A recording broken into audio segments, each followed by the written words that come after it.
Hello, Charters! Here we're back with another interesting chapter, Bills of Exchange.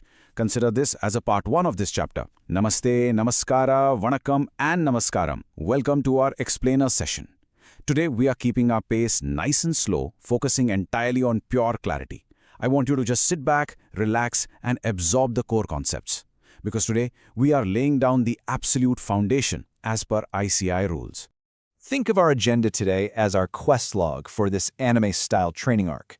We are hitting the core instruments, Clash of the Titans, timeline and maturity rules, dishonor and noting charges, the accommodation bill strategy, and finally, insolvency and early retirement. Now let me reassure you right now, we are focusing purely on the theoretical rules today. Zero practical sums, just the lore and the rules. Let's get started. All right, level 1, the core instruments. Before we even think about journal entries, we absolutely must understand the fundamental weapons of business credit. Let's look at the official ICAI definition. A bill of exchange is an instrument in writing containing an unconditional order, signed by the maker, directing a certain person to pay a certain sum of money. Let me break that down for you nice and slow. It is an order. It's not a request. And it involves 3 key players. First, you have the drawer, right? That's the person making the order, usually the seller. Second, the drawee, or acceptor, the person who agrees to pay, usually the buyer. And third, the payee, the person who actually gets the money. A lot of times, the drawer and payee are the exact same person. Samajaya? The whole system rests on this written, unconditional command. Now on to our second instrument. Listen to this rule like it's a sacred scroll. A promissory note is an instrument in writing containing an unconditional undertaking. Notice the difference there? It's an undertaking, or a promise. It's not an order. And because it's a promise, there are only 2 parties here, the maker, who promises to pay, and the payee, who receives the funds. But you have to pay very close attention to this next part. Under Section 31, subsection 2 of the Reserve Bank of India Act, a promissory note literally cannot be made payable to a bearer. Why? Well, because a bearer promissory note basically functions exactly like currency. And in India, only the RBI is allowed to issue currency notes. Moving on to level 2, Clash of the Titans. It's time for the epic showdown between these 2 core instruments. Let's look at their fighter stats side by side. We know a bill of exchange is an order with 3 parties, while a promissory note is a promise with 2 parties. But look really closely at the liability aspect. That's crucial. In a promissory note, the maker's liability is primary and absolute. They promise to pay, so they must pay. But in a bill of exchange, the drawer's liability is actually secondary. The primary liability belongs to the acceptor. The drawer only steps up if the acceptor fails to pay. Also, if a bill is dishonored, it requires a formal legal process called noting. A promissory note, no noting required. Purindartha? Keep these key differences locked in your head. Level 3, Timeline and Maturity Rules.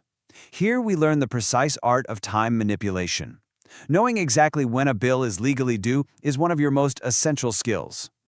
Let's walk through the life cycle of a bill step by step. It all kicks off at the date of drawing.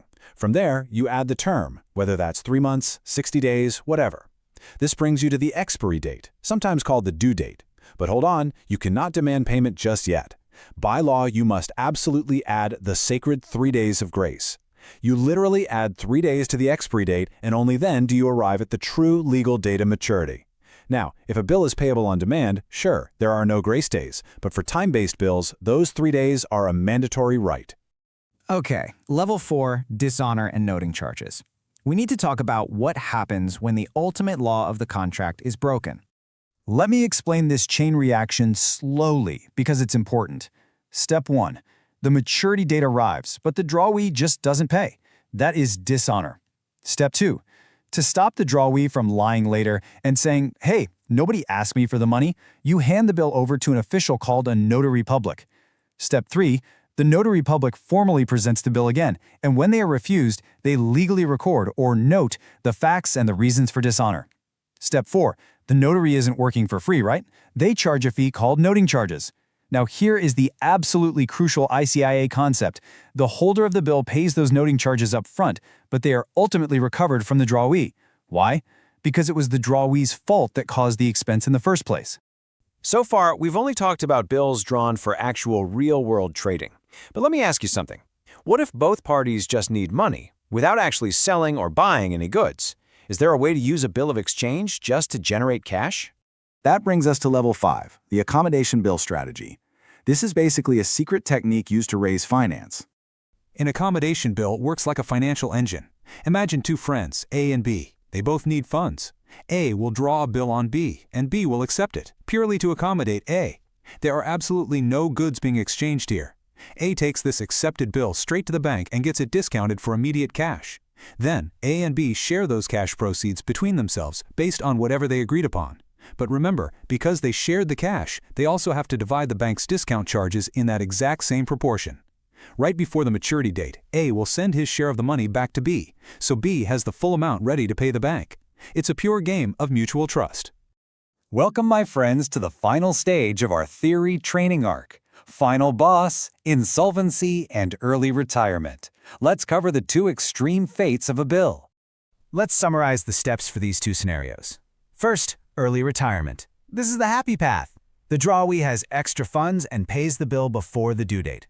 Because they are paying early, the drawer gives them a small discount called a rebate. This rebate is an expense for the drawer and a nice little gain for the drawee. Now, for the sad path, insolvency. The drawee is completely bankrupt. They can't pay. The moment insolvency is declared, the bill is effectively dishonored. So all prior journal entries regarding that active bill must be completely reversed. Then, we calculate whatever tiny fraction can actually be recovered from the drawee's estate. That final unrecoverable amount, it's written off as a deficit, a bad debt. Arthamainda? Manisilayo? These are the core mechanics you must know. And just like that, the theory is completely conquered. You have officially completed the Level 1 training arc for Chapter 6. We went from the basic definitions, mapped out the timeline of maturity, learned the secret technique of accommodation bills, and defeated the final boss of insolvency. You are now perfectly primed on the ICAI rules. But I want to leave you with this thought. If this entire system of bills and promissory notes relies purely on trust and pieces of paper, how fragile would the whole economy be without these strict rules in place? Ponder that. Get yourself ready to face the practical mathematical sums in Part 2. Until then, keep studying and stay brilliant.